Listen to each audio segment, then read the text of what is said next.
कथा 7। धर्म को मत खोजो, खोजो स्वयं को। धर्म तो फिर अपने आप मिल जाता है। धर्म क्या शास्त्रों में है? नहीं, धर्म शास्त्रों में नहीं है।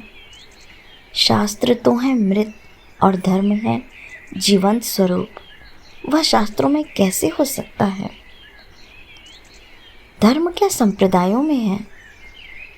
नहीं, धर्म संप्रदायों में भी नहीं है।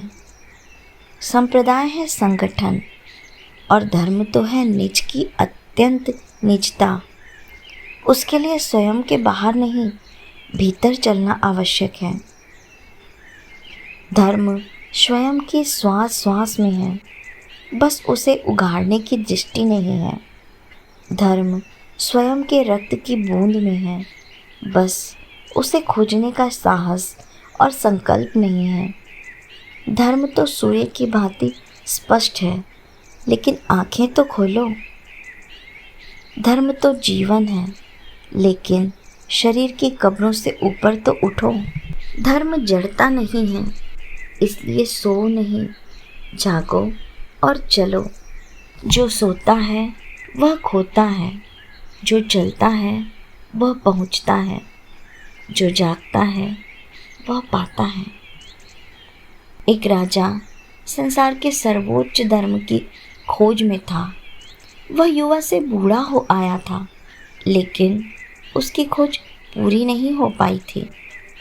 वह खोज पूरी होती भी कैसे? जीवन है अल्प और ऐसी खोज है मूर्तापूर्ण। जीवन अनंत हो तो भी सर्वोच्च धर्म नहीं खोजा जा सकता, क्योंकि वस्तुतः धर्म तो बस धर्म है। वह तो एक ही है, इसलिए वहाँ नीचा और ऊंचा, निकृष्ट और श्रेष्ठ क्या और कैसे हो सकता है? धर्म चूँकि बहुत नहीं है, इसलिए सर्वोच्च की खोज भी सार्थक नहीं है। जहाँ अनेक नहीं है, एक ही है, वहाँ तुलना के लिए और तोलने के लिए न अवकाश ही है न उपाय ही है। वह राजा खोजता तो सर्वोच्च धर्म था और जीता था निकृष्टतम अधर्म में। जब सत्य धर्म ही नहीं मिल रहा था, तो धर्म की दिशा में जीवन को ले जाने का प्रश्न ही नहीं था। अंधेरे और अज्ञात में कहीं कोई जाता है? अधर्म के संबंध में तो कोई नहीं पूछता, लेकिन धर्म के संबंध में मुश्किल से ही कभी कोई होता है जो यह न पूछता हो। अधर्म के संबंध में कोई विचार और खोज भी नहीं करता, उसे तो जिया जाता है और धर्म को खोजा जाता है। शायद यह तथाकथित खोज अधर्म में जीने और धर्म में जीने से बचने की ही विधि है। उस राजा को यह कोई कहता भी नहीं था। अलग अलग धर्मों के पंडित, साधु और दार्शनिक आते थे। वे एक दूसरे से लड़ते थे, एक दूसरे के दोष दिखलाते थे, एक दूसरे को भ्रांति और अज्ञान में सिद्ध करते थे। राजा इससे प्रसन्न नहीं होता था। इस भांति उसके समक्ष धर्म ही भ्रांत और अज्ञान हो जाता था और अधर्म में जीने के लिए और सहारे मिल जाते थे। उस राजा को धर्म के पक्ष में जीतना कठिन था, क्योंकि जितने भी पक्ष थे वे स्वयं ही धर्म के पक्ष में नहीं थे। पक्ष, पंथ और धार्मिक संप्रदाय स्वयं के पक्ष में होते हैं। धर्म से उनका कोई भी प्रयोजन नहीं हो सकता है। जो सब पक्ष छोड़ता है वही धर्म का हो सकता है। निष्पक्ष हुए बिना धार्मिक होना असंभव है। धर्म संप्रदाय अंततः धर्म के शत्रु और अधर्म के मित्र सिद्ध होते हैं। लेकिन राजा ने खोज बंद नहीं की, वह तो उसके लिए एक खेल ही बन गई थी। फिर अधर्म भी दुख, चिंता और पीड़ा लाने लगा। मृत्यु करीब आने लगी। जीवन की फसल काटने के दिन आ गए थे, तो वह बहुत उद्विग्न हो उठा, लेकिन सर्वोच्च और आत्यंतिक रूप से निर्दोष और पूर्ण धर्म के अतिरिक्त वह कुछ भी मानने को तैयार न था। वह बहुत हठी था और जब तक पूर्ण धर्म स्पष्ट न हो तब तक जीवन का एक चरण भी उस ओर न रखने के लिए भी वह कटिबद्ध था। वर्ष पर वर्ष बीतते जाते थे और वह अपने ही हाथों स्वयं को और कीचड़ में फंसाता जाता था। फिर तो अंततः उसकी मृत्यु भी निकट आ गई। एक दिन एक युवा भिखारी उसके द्वार पर भीख मांगने आया। राजा को अत्यंत चिंतित, उदास और खिन्नमना देख उसने कारण पूछा। राजा ने उससे कहा, जानकर भी तुम क्या करोगे? बड़े बड़े पंडित, साधु और संत भी कुछ नहीं कर सके हैं। वह भिखारी बोला, हो सकता है उनका बड़ा होना ही उनके लिए बाधा बन गया हो।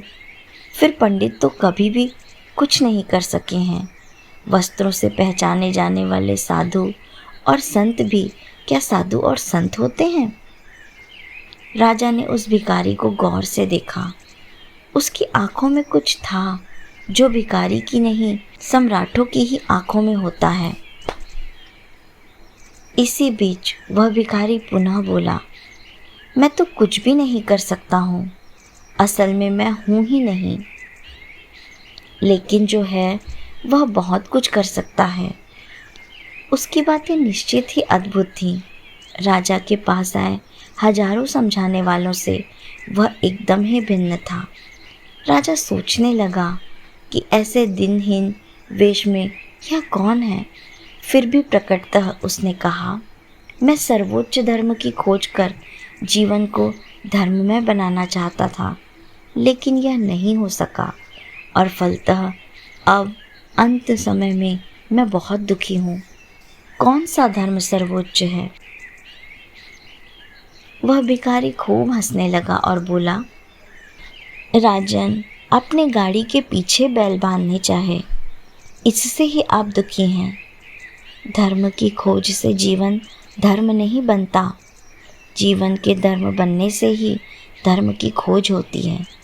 और यह भी कैसा पागलपन कि आपने सर्वोच्च धर्म खोजना चाहा। अरे, धर्म की खोज ही काफ़ी थी। सर्वोच्च धर्म, यह तो मैंने कभी सुना ही नहीं। ये तो शब्द ही असंगत है। धर्म में फिर और कुछ जोड़ने को नहीं रह जाता है। वृत्त ही होता है, पूर्ण वृत्त नहीं, क्योंकि जो पूर्ण वृत्त नहीं है वह वृत्त ही नहीं है। वृत्त का होना ही उसकी पूर्णता भी है। धर्म का होना ही उसकी निरपेक्ष, निर्दोष सत्यता भी है।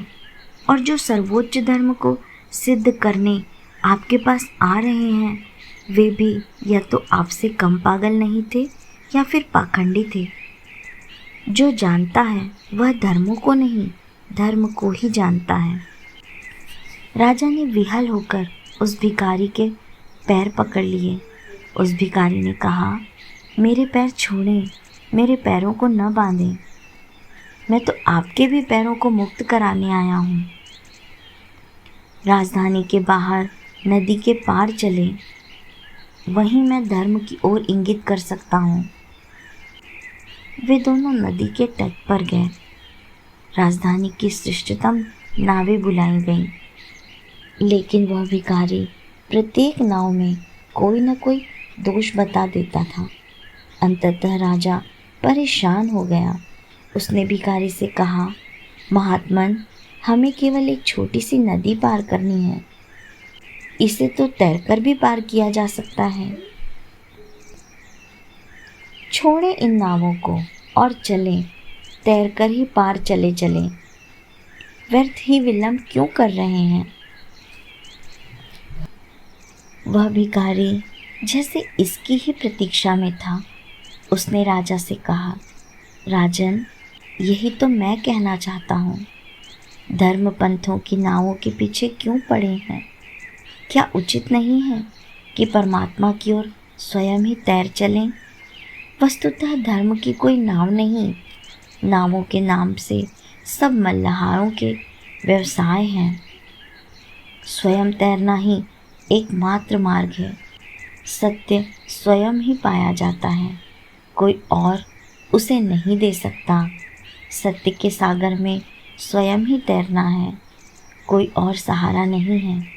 जो सहारे खोजते हैं वे तट पर ही डूब जाते हैं, और जो स्वयं तैरने का साहस करते हैं वे डूबकर भी पहुंच जाते हैं।